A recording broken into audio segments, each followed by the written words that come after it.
사사기 4장 1절에서 24절까지의 말씀 합독하도록 하겠습니다. 에웃의 죽은 후에 이스라엘 자손이 또 여호와의 목전에 악을 행하매 여호와께서 하솔에 도읍한 가나안 왕 야빈의 손에 그들을 파셨는데 그 군대 장관은 이방 하로셋에 거하는 시스라요. 야빈 왕은 철병거 900승이 있어서 20년 동안 이스라엘 자손을 심히 학대한 고로 이스라엘 자손이 여호와께 부르짖었더라. 그때 라피도세 아내 여선지 드보라가 이스라엘의 사사가 되었는데 그는 에브라임 산지 라마와 베델 사이 드보라의 종려나무 아래 거하였고 이스라엘 자손은 그에게 나아가 재판을 받더라. 드보라가 보내어 아비노함의 아들 바락을 납달리 게데스에서 불러다가 그에게 이르되 이스라엘 하나님 여호와께서 이같이 명하지 아니하셨느냐. 이르시기를 너는 납달리 자손과 스불론 자손 1만 명을 거느리고 다볼산으로 가라. 내가 야빈의 군대 장관 시스라와 그 병거들과 그 무리를 기손강으로 이끌어 내게 이르게 하고 그를 내 손에 붙이리라 하셨느니라. 바락이 그에게 이르되 당신이 나와 함께 가면 내가 가려니와 당신이 나와 함께 가지 아니하면 나는 가지 않겠노라. 가로되 내가 반드시 너와 함께 가리라. 그러나 내가 이제 가는 일로는 영광을 얻지 못하리니 이는 여호와께서 시스라를 여인의 손에 파실 것임이니라 하고 드보라가 일어나 바락과 함께 게데스로 가니라. 바락이 스불론과 납달리를 게데스로 부르니 1만인이 그를 따라 올라가고 드보라도 그와 함께 올라가니라. 모세의 장인 호밥의 자손 중 겐 사람 헤벨이 자기 족속을 떠나 게데스에 가까운 시아나님 상수리 나무 곁에 이르러 장막을 쳤더라. 아비노함의 아들 바락이 다볼산에 오른 것을 혹이 시스라에게 고함해 시스라가 모든 병거 곧 철병거 900승과 자기와 함께 있는 온 군사를 이방 하로셋에서부터 기손강으로 모은지라. 디보라가 바락에게 이르되 일어나라. 이는 여호와께서 시스라를 내 손에 붙이신 날이라. 여호와께서 너의 앞서 행하지 아니하시느냐. 이에 바락이 1만 명을 거느리고 다볼산에서 내려가니 여호와께서 바락의 앞에서 시스라와 그 모든 병거와 그 온 군대를 칼날로 쳐서 패하게 하시매 시스라가 병거에서 내려 도보로 도망한지라. 바락이 그 병거들과 군대를 추격하여 이방 하로셋에 이르니 시스라의 온 군대가 다 칼에 엎드러졌고 남은 자가 없었더라. 시스라가 도보로 도망하여 겐 사람 헤벨의 아내 야엘의 장막에 이르렀으니 하솔왕 야빈은 겐 사람 헤벨의 집과 화평이 있음이라. 야엘이 나가 시스라를 영접하며 그에게 말하되 나의 주여 들어오소서. 내게로 들어오시고 두려워하지 마소서 하며 그 장막에 들어가니 야엘이 이불로 덮으니라. 시스라가 그에게 말하되 청하노니 내게 물을 조금 마시우라. 내가 목이 마르도다 하며 젖부대를 열어 그에게 마시우고 그를 덮으니 그가 또 가로되 장막문에 섰다가 만일 사람이 와서 내게 묻기를 여기 어떤 사람이 있느냐 하거든 너는 없다 하라 하고 그가 곤비하여 깊이 잠든지라. 헤벨의 아내 야엘이 장막 말뚝을 취하고 손에 방맹이를 들고 그에게로 가만히 가서 말뚝을 그 살적에 박음에 말뚝이 꿰뚫고 땅에 박히니 시스라가 기절하여 죽으니라. 바락이 시스라를 따를 때 야엘이 나가서 그를 맞아 가로되 오라 내가 너의 찾는 사람을 내게 보이리라. 바락이 그에게 들어가 보니 시스라가 죽어 누웠고 말뚝은 그 살적에 박혔더라. 이와 같이 이날에 하나님이 가나안 왕 야빈을 이스라엘 자손 앞에 패하게 하신지라.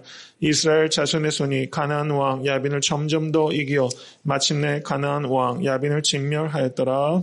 아멘. 하나님의 말씀입니다. 이 모든 기록을 역사적 사실로 믿으시는 우리 모두가 될 수 있게 될 간절히 바랍니다.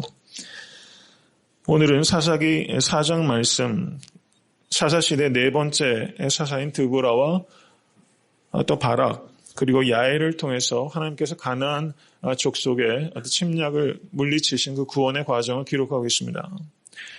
4장 1절을 보시면 이렇게 기록되고 있습니다. 에웃이 죽은 후에 이스라엘 자손이 또 여호와의 목전에 악을 행할 때 이렇게 말하고 있어요. 이 또란 말이 참 마음 아픈 것입니다. 이스라엘 백성이 또 여호와 앞에 악을 범했던 것처럼 우리도 또 하나님 앞에 범죄하고 또 넘어졌던데 또 넘어지고 하는 실수와 또 실패들을 많이 경험하면서 살아갑니다. 이스라엘 백성이 에훗과 삼가를 통해서 평화를 누린 시간이 80년입니다. 80년이라는 시간은 상당한 정도의 시간이죠. 그런데 80년이 지난 후에 이스라엘 백성이 또다시 악을 범하고 있다는 거예요. 이것을 보면서 참 지긋지긋하다는 생각이 듭니다. 시간이 그만큼 지나서 다시 그거를 반복하고 있는 거죠. 우리도 그렇지 않습니까? 무엇인가 오랜 기간 동안 그 중독에서 벗어났다가도 어느 순간에 조금 방심하고 또 조금만 타협하다가 다시 옛날의 모습으로 되돌아가는 우리들의 모습과 굉장히 중첩되는 모습을 오늘 4장 1절에서 보게 되는 것입니다. 여기에서 제가 반복해서 말씀드리지만 그렇다면 우리 교회는 어떻게 이렇게 반복되는 개인적인 죄와 또 이 시대적인 죄악으로부터 우리가 구별될 수 있을까? 이것이 매우 중요한 질문이라고 생각이 됩니다. 저는 이 말씀을 묵상하면서 어떻습니까? 우리가 은혜를 참 많이 받아왔죠. 참 많이 울어왔습니다. 그런데도 정말 조금 더 진보하고 조금 더 변화받는다는 것이 참 어렵다는 것도 우리가 참 많이 경험하게 돼요. 어떻게 이렇게 반복되는 이 악순환의 사이클에서 탈출할 수 있을까? 저는 이것을 이런 관점에서 보기를 원하는 것입니다. 조금만 객관적이자, 조금만 합리적이자, 조금만 윤리적이자. 우리가 너무 영적으로만 문제를 해결하는 데서 영적이라는 것이 어떻습니까?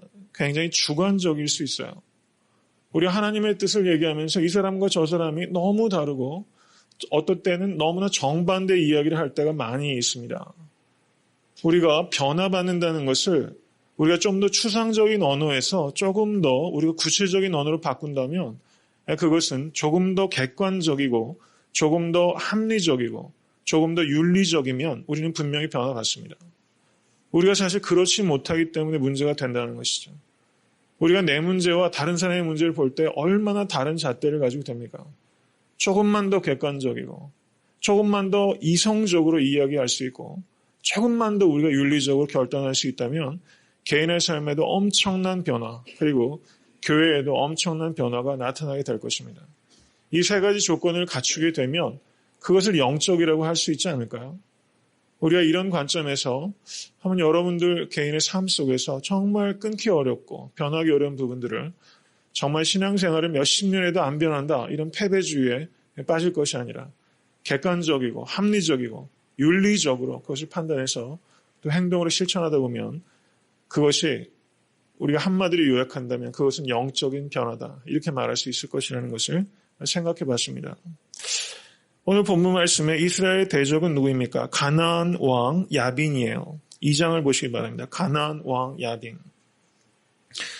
가나안 왕에 대한 언급은 그 여호수아 11장에 언급이 되어 있어요. 이것은 매우 중요합니다. 여호수아 11장 1절을 한번 보시기 바랍니다.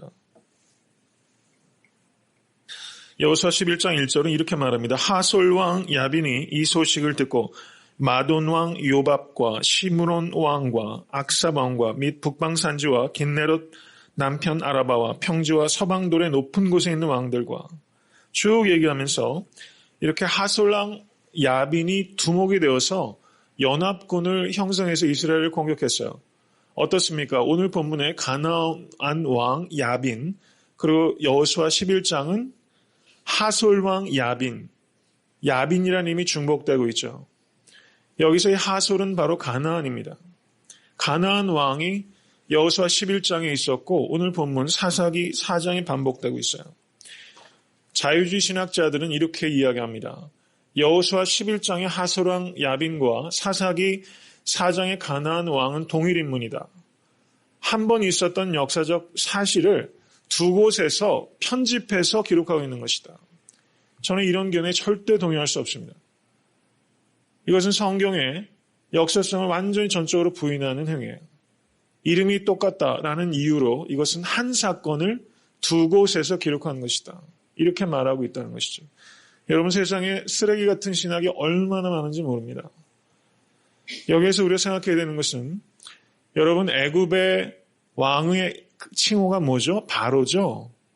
바로가 애굽의 왕들을 통칭하는 용어입니다. 가나안 왕을 통칭하는 그 칭호가 바로 야빈이라는 거예요.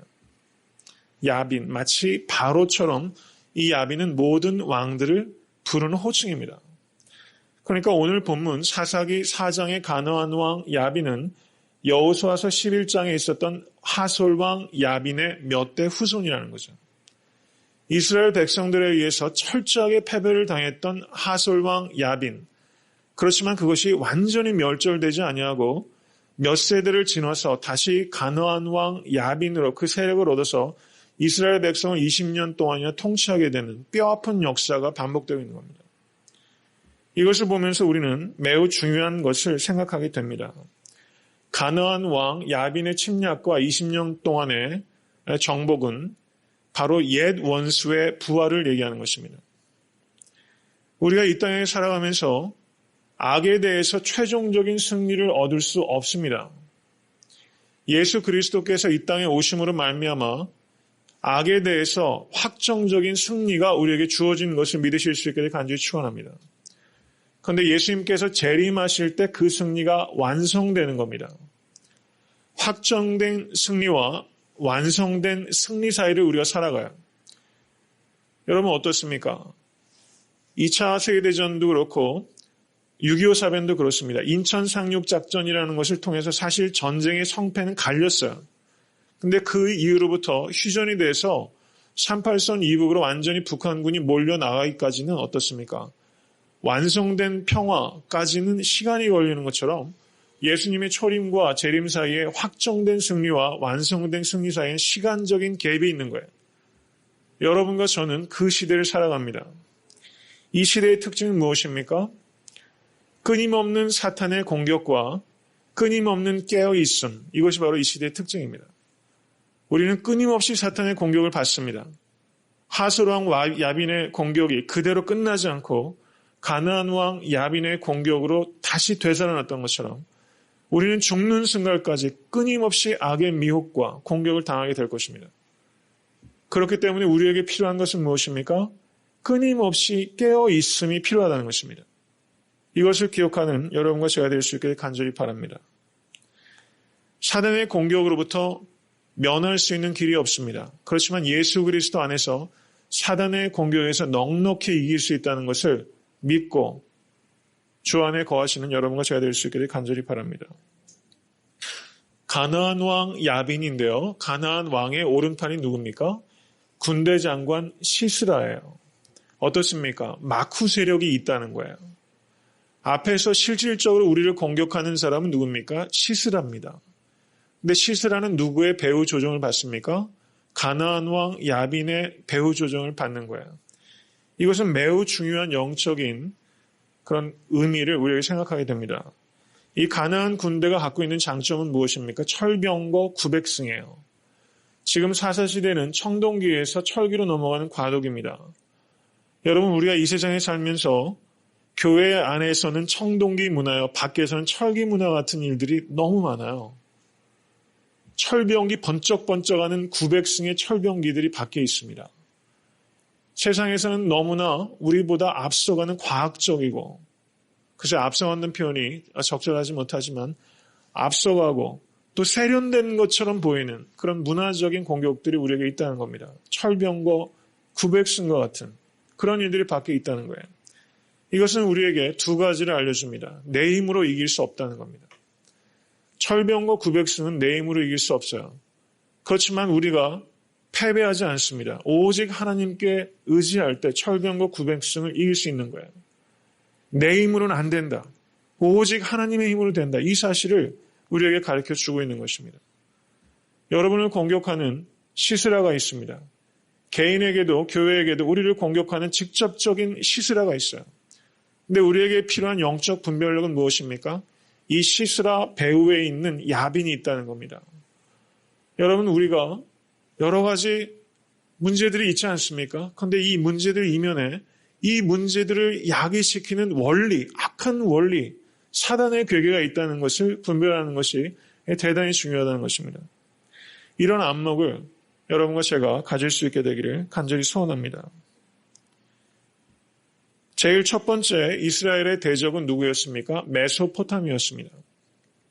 두 번째 대적은 사사 에훗이 물리쳤던 대적은 누구입니까? 요단강 동편에서부터 온 모압 족속이에요. 세 번째 대적은 사사 삼걸이 물리쳤던 블레셋 사람입니다. 메소포타미아 사람, 그 다음에 모압 사람, 블레셋 사람 이렇게 대적이었어요. 그런데 오늘 본문의 대적은 누굽니까? 가나안 사람이 대적이에요. 여러분 하나님께서는 이스라엘 백성에게 축복으로 주신 땅이 어느 땅입니까? 가나안 땅이에요. 그런데 가나안 족속들이 우리의 가장 큰 대적이라는 것입니다. 여러분 마태복음 15장을 보시면 귀신 들린 딸을 구해줄 것을 요청하는 여인이 나옵니다. 그 여인이 어느 족속 사람입니까? 가나안 여인이라고 말하고 있어요. 마가복음 7장에서는 가나안 여인이라고 말하지 않고 수로보니게 여인이라고 말합니다. 가나안 여인은 이 사람의 민족을 말하는 것이고 수로보니게는 페니키아 사람, 내셔널리티를 말하는 것입니다. 마태복음에서 그 여인을 내셔널리티로 말하지 않고 가나안 족속이라는 것을 말하는 것은 이스라엘 백성들이 여러 대적이 있었지만 이스라엘 백성들이 뼛속에서부터 가장 큰 대적은 누구냐? 가나안 족속이에요. 그런데 그 가나안 족속이 예수님께서 내 믿음이 크도다라고 칭찬받지 않습니까? 이것은 마태복음을 읽는 유대인들에게 가장 큰 충격입니다. 우리의 가장 큰 대적이 예수님께 칭찬받고 있어요. 구원받고 있어요. 여러분 그런 예수 그리스도 안에서 그렇게 가장 멀리 있었던 구원의 그 대상이 예수 그리스도 안에서 구원받는 역사가 나타난 것입니다. 제가 드리는 말씀의 요지는 바로 대적 중의 대적이 바로 가나안이라는 것이죠. 이것은 가나안은 예상되는 대적이라는 것입니다.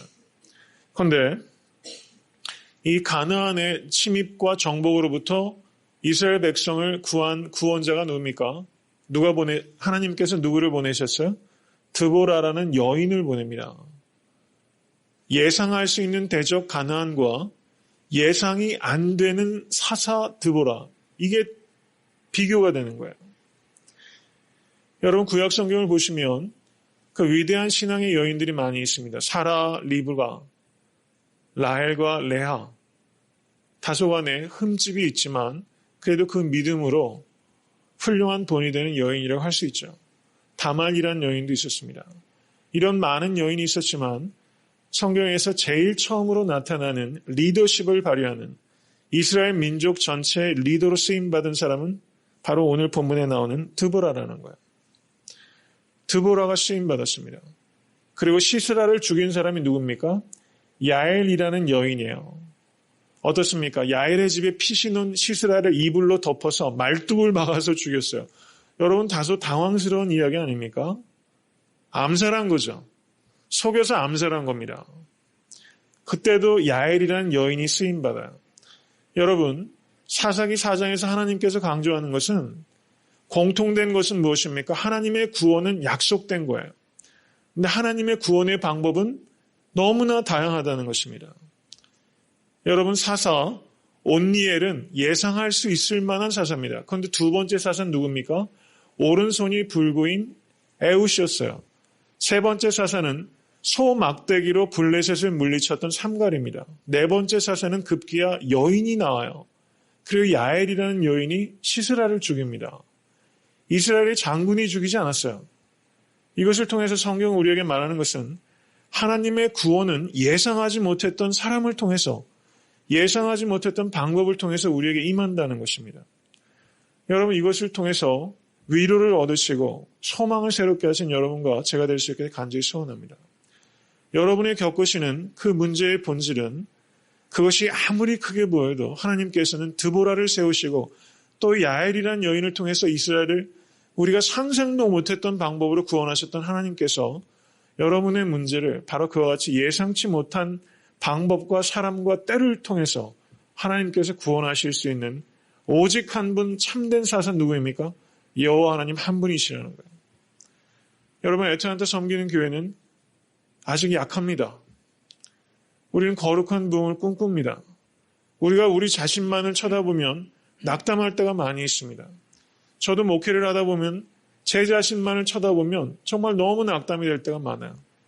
제가 너무 여러 가지로 부족한 게 성도님들께 너무 송구스러울 때가 많습니다. 그렇지만 우리의 부흥과 또 성장과 또 우리의 능력 기원은 어디에 있습니까? 나에 있지 않다는 거예요. 드보라와 야엘을 보내신 하나님께 있습니다. 오른손이 불구인 에웃을 쓰신 하나님께 있습니다. 믿으십니까? 이 사실을 믿으실 수 있게 간절히 축원합니다. 하나님께서는 가나안을 축복으로 주셨는데 하나님께서는 가나안의 풍조는 몰아내기를 원하셨어요. 여러분 이것을 기억하셔야 됩니다. 가나안을 축복으로 주시고 가나안의 풍조는 철저하게 몰아내기를 하나님께서 원하셨다는 것입니다. 우리가 이 세상을 살면서 이것을 적용할 수 있어야 됩니다. 가나안의 상징은 무엇입니까? 바알과 아스타롯이에요. 바알은 풍요를 상징하고 아스타롯은 쾌락을 상징합니다. 여러분 이 시대 현대인들이 무엇을 쫓아갑니까? 물질과 쾌락을 쫓아갑니다. 이것은 우리에게 주어진 시험이고 위협입니다.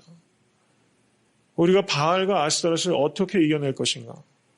우리가 가나안의 축복을 하나님께서 주셨는데 가나안의 풍조에 해당되는 바로 바알과 아스타롯이 상징하는 그 풍요와 그리고 그 쾌락. 여러분 풍요 자체가 나쁘다는 게 아닙니다. 풍요가 목적이 될 때 그것이 심각한 문제를 만들 수 있다는 것입니다. 여러분 오직 하나님의 영광만을 목적으로 하실 수 있기를 간절히 바랍니다. 그런 사람에게는 하나님께서 믿고 마음껏 부어주실 수 있는 것입니다.